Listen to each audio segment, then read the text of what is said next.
Un autre truc. Un autre truc.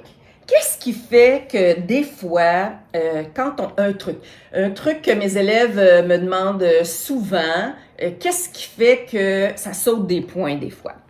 Une machine à coudre sont toutes pareilles, même s'ils s'enfilent pas de façon différente, même s'ils s'enfilent pas de façon pareille ou de façon différente, ça, hein? Ouais, c'est ça.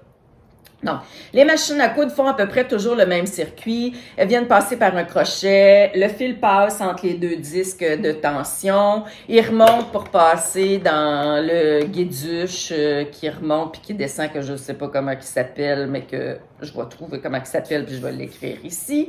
Puis après ça, je vais l'apprendre pour de bon. Ensuite, il vient passer par deux, trois petites ganses là, pour être sûr d'arriver en face de l'aiguille le plus droit possible pour qu'une fois qu'il est passé, que le fil est passé à travers le chat de l'aiguille, que le circuit soit le plus stable possible. Quand ça saute des points, on a plusieurs options sur lesquelles on peut venir jouer, mais je ne sais pas si vous êtes bon en maths, mais plus qu'on ajoute de variables, donc c'est-tu le fil, c'est-tu l'aiguille, c'est-tu la personne en face de la machine à coudre, c'est-tu la sorte de tissu que j'ai choisi, on n'en finit plus là d'essayer de trouver c'est la faute à qui, c'est la faute à quoi, comment ça se fait que ça saute des points. C'est rare que ça saute des points dans le non extensible, donc dans le tissu tissé, mais ça arrive aussi. La plupart du temps, quand ça arrive, c'est dans du tissu extensible. Probablement, parce que je connais pas toutes, mais j'en sais un peu, probablement que c'est parce que on a besoin d'une aiguille quand même spécifique. Par contre, dans toutes les circonstances, les raisons qui peuvent faire que ça saute des points, c'est que la machine à coudre, donc le fil qui est passé dans l'aiguille, réussit pas, ça c'est tout le temps le cas, le fil qui est passé dans l'aiguille réussit pas à traverser toutes les épaisseurs de mes tissus que je veux faire tenir ensemble pour aller former le petit crochet en dessous. Parce que toutes les machines à coudre de la planète, peu importe comment ils s'enfilent, ça, c'est universel. C'est le fil d'aiguille qui traverse toutes les épaisseurs de tissu, qui vient former un petit crochet avec le fil en dessous, et le fil de canette, le fil d'en dessous, qui vient passer à travers le petit loop, le petit crochet que le fil d'aiguille est venu fabriquer en dessous du tissu. C'est tout le temps comme ça. Donc, quand ça saute des points, la plupart du temps, c'est que l'aiguille n'a pas réussi à aller faire sa job de laisser le petit crochet en dessous.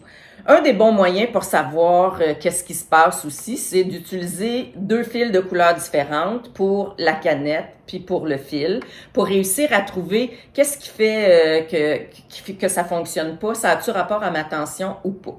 Sinon, ben là, on y va par élimination. Moi, la première chose que je vérifie quand ça saute des points, c'est est-ce que j'ai du bon fil? Parce que le fil, ça finit par s'éventer. Il n'y a pas de date de péremption dessus comme avec le yogourt, mais même de l'excellent fil acheté il y a 25 ans, ça se peut que ce soit plus du bon fil. Puis du fil cheap acheté la semaine passée, ça se peut que ça soit pas du bon fil. Puis comme dans tout ce qui se peut sur la planète, ça se peut que vous avez du excellent fil acheté la semaine dernière, puis que vous êtes tombé sur une batch de citron. Donc, du fil, c'est bien rare que c'est pas cher. Puis si vous avez hérité d'une vieille tante, d'un coffre, puis d'une machine à coudre, puis dans lequel il y avait plein de fils, puis que les bobines sont montées sur des bobines en bois, ça se peut que le fil soit éventé. Comment je fais pour savoir si mon fil est éventé? Ben, il casse plus facilement, donc sa résistance est amoindrie, mais ça se peut aussi que s'il n'est pas éventé, mais que c'est du fil de pas bonne qualité, ben la façon dont il a été filé est pas tout à fait stable. Il y a 1 million de bonnes raisons, en fait. Fait que moi, ce que je fais dans ce temps-là, c'est que je me garde une bobine de fil que je le sais que quand il n'y a plus rien qui fonctionne, cette bobine-là va tout le temps fonctionner pour faire mes tests. Juste pour être sûr de vérifier si c'est la faute du fil, si ça n'a pas fonctionné. La plupart du temps, le fil de très bonne qualité, moi, celui que je préfère la plupart du temps, c'est du Kuterman ou du Kensu, qui est fabriqué au Québec. Mais il y en a d'autres, je les connais pas toutes, puis je suis pas payée pour faire la promotion de fil. Mais bon, moi, je le sais que ce fil-là, dans toutes les fois que ça a été difficile de coudre ou que ça sautait des points, les tests, je les fais avec ce fil-là parce que je suis certaine que c'est du très bon fil. Dans 20 ans, ça sera plus celui-là, on s'entend-tu? Mais là, présentement, je le sais que celui-là, c'est du fil de première qualité. Fait que je m'assure, même si c'est pas la bonne couleur, là, ce que je veux trouver, c'est comment ça se fait que ça saute des points avant de pleurer ou de vouloir garrocher ma machine à coudre par la fenêtre. Donc, le fil que je suis certaine que ça va fonctionner, c'est celui-là que je prends pour enfiler ma machine à coudre. Je prends plus mon temps que d'habitude pour enfiler ma machine à coudre.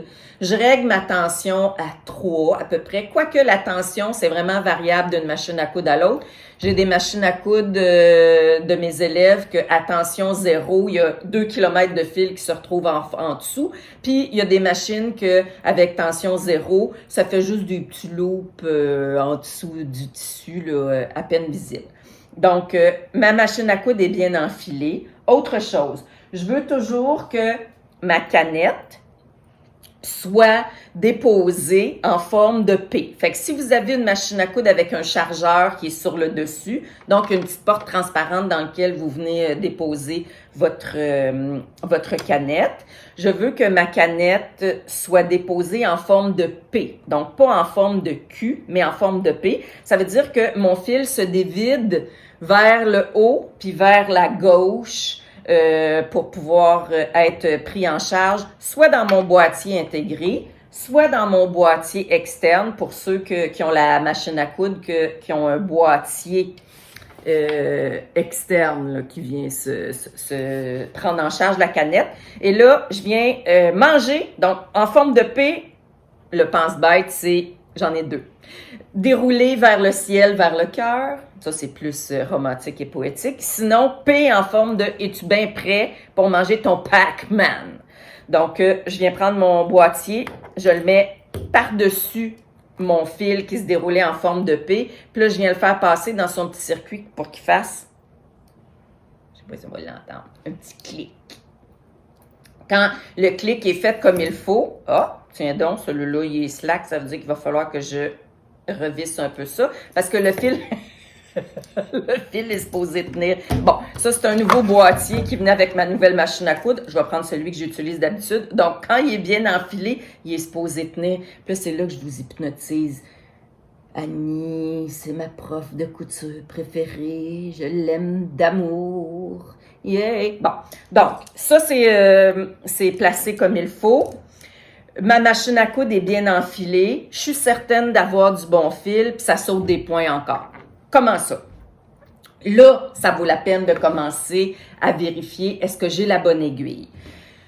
Moi, je fais pas partie des puristes qui disent ça te prend absolument telle sorte d'aiguille pour coudre telle sorte de tissu. Parce que ceux qui nous ont suivis depuis longtemps, avec Claudia, j'ai fabriqué un chemisier la saison dernière, puis ça sautait des points sur ma machine à coudre, sur ma surjeteuse, puis on était en train de coudre du crêpe. Fait que j'avais essayé toutes les aiguilles que j'ai sur mon petit plateau d'aiguilles, des fines, des pas fines, des ci, des ça, mais en aucun cas j'ai pensé à utiliser une aiguille à jersey pour coudre de la crêpe. Du crêpe? De la crêpe? Non, du crêpe. Puis, fait que finalement, je suis allée chez notre spécialiste réparateur de machines à coudre, puis il m'a dit, ben là, prends une aiguille à jersey. J'étais là, non, t'as pas compris, j'étais en train de coudre du crêpe. Puis là, il m'a dit, hey, la petite, c'est moi ça. Fait que, pis ça a marché. Fait que, on s'entend-tu que celle-là, je l'ai pas vu venir pantoute, mais il y a des règles quand même de base là, qu'on peut commencer à regarder quand ça saute des points, c'est est-ce que mon aiguille est assez fine? Parce qu'on s'entend-tu que les grosseurs d'aiguilles sont différentes. Donc, au contraire, s'il y a des infirmières dans la salle, bouchez vos oreilles parce que c'est le contraire que les aiguilles dans les hôpitaux. Donc, nous, plus que les chiffres sont gros, plus que l'aiguille est grosse.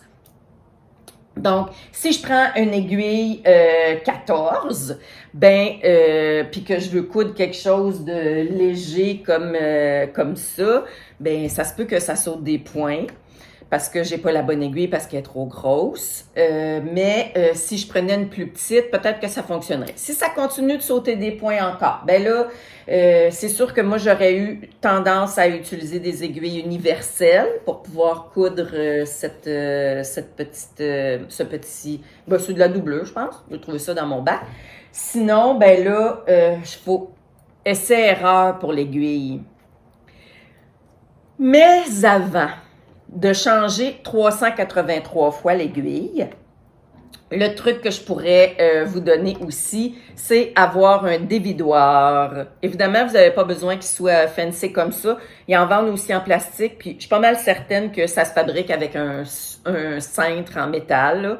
Ce que vous avez besoin, en fait, c'est que votre fil se dévide de façon la plus souple possible. Puis quand il y a des machines à coudre que, mettons, la bobine de fil vient se mettre comme ça, ou comme moi, c'est le cas ici, la bobine vient se mettre comme ça, mais veut pas, ça demande de la force. On parle de micro-millionième de force, mais quand même, ça demande de la force. J'ai une élève qui est débarquée dans mon atelier complètement désespérée il y a quelques semaines, une femme qui fait de la couture depuis à peu près 40 ans, puis elle avait une réparation à faire pour quelqu'un qui y avait dit « Non, mais je te fais confiance », puis là, elle était dans tous ses états parce que elle avait tout essayé de ce qu'elle connaissait, puis que ça continuait de sauter des points. Fait que là, elle est débarquée dans l'atelier ici, puis elle dit « Moi, je ne ressors pas d'ici tant que tu m'as pas trouvé une solution. » OK, j'attends un peu. Je fais pas de magie. J'aimerais ça, j'en fais pas. Je fais pas de magie. On va essayer sur ma machine à coudre en premier, vu que elle et moi, on se connaît bien. Je pointe par là parce que c'est avec ma Bertha que j'avais fait ça. Rosinette n'existait pas encore dans ce temps-là. Donc, on a essayé avec ma machine à coudre. J'ai essayé 2-3 aiguilles différentes. Puis j'avais déjà, moi, mon dévidoir, puis ça a fonctionné. Fait que là, on a essayé de trouver sur sa machine à coudre qu'est-ce qui faisait pas. Le fil, c'était correct. L'aiguille, aussi bizarre que cela puisse paraître, on a essayé deux, techniquement, de la même catégorie, c'est-à-dire dans ce cas-là, c'était stretch 11, mais il y a une des deux stretch 11 qui fonctionnait sur ma machine à moi puis qui fonctionnait pas sur la sienne. Fait que là, fais des machines à coudre, s'il te plaît, interviens pour m'expliquer ce qui se passait. Par contre, l'affaire qui faisait la grosse différence entre sa machine à coudre et la mienne, c'est que elle, sa bobine, elle venait la mettre sur un dévidoir comme ça, puis que la force que ça demandait à son fil de se faire tirer de là-dessus empêchait l'aiguille de se rendre jusqu'au fond de la machine à coudre pour aller faire son petit crochet. Fait qu'à partir du moment où on a fait ça comme ça, puis qu'après ça, on a enfilé la machine à coudre, mais que le fil se dévidait à partir de là. Ah da da! J'avais presque réussi à faire de la magie. En tout cas, elle a réussi à faire sa réparation pour sa cliente, puis elle était de bonne humeur en tabarouette. Fait que, il y a plusieurs choses qui peuvent faire que ça saute des points. Des fois, mettons que si on a un bord de jeans à faire, puis que, évidemment, quand on fait un bord de jeans, là, puis qu'on passe où il y a les coutures, il y a épais de fil, là. Hein? Fait que peut-être qu'on voudrait, au lieu de tourner 2 fois, comme ils font sur les bords de jeans, mais faites par des grosses machines à coudre qui sont faites pour coudre du jeans, au lieu de tourner 2 fois notre bord de jeans, on pourrait faire un zigzag pour pas que s'effiloche, puis juste tourner une fois, au moins ce serait ça de fait. Sinon, on aurait un peu moins d'épaisseur, mais malgré tout, on se retrouve avec, même plié juste en 2, 1, 2, 3, 4, 5, 6 épaisseurs de tissu à l'endroit où on a nos coutures. C'est quand même très épais. Fait que même si j'ai une aiguille à jeans, même si j'ai du super de bon fil, ça se peut que ça saute des points. Pourquoi? Le truc dans ce cas-là, ça va être d'enlever de la tension. Donc, la roulette qu'on a devant notre machine à coudre, même sur les machines à coudre complètement électroniques, là, celles qui ont l'air climatisé, la vaisselle puis qui promènent le chien. Blague. Mais bon, les machines à coudre plus fancy, la tension se règle de façon automatique, mais vous avez la possibilité de pouvoir régler votre tension un peu moins. Donc, j'enlève de la tension entre mes disques de tension pour justement donner de l'amplitude à mon aiguille pour qu'une fois qu'elle va être rendue à passer à travers le chat de l'aiguille, que mon fil soit pas retenu. Parce que dans le fond, si j'ai trop de tension, quand mon fil vient pour traverser, quand mon fil passé dans le chat, évidemment, là, l'aiguille vient pour traverser toutes mes épaisseurs, mais que la tension est trop forte, c'est-à-dire que le fil, il se fait retenir, soit parce qu'il se dévide pas de façon facile, ou soit parce que ma tension de ma machine est trop réglée, ben, il réussit pas à traverser toutes les épaisseurs puis aller faire sa job de laisser le petit crochet dont on parlait tantôt. Donc, là, j'enlève un peu de tension sur mes disques de tension. Puis là, je donne un peu plus de latitude à mon fil pour pouvoir traverser toutes ces épaisseurs pour aller faire sa job. Puis là, si rendu là, ça fonctionne pas, peut-être mettre le projet de côté, aller prendre une petite marche, appeler la fée des machines à coudre, revenir, réenfiler tout ça. Sinon, ben appelez-moi.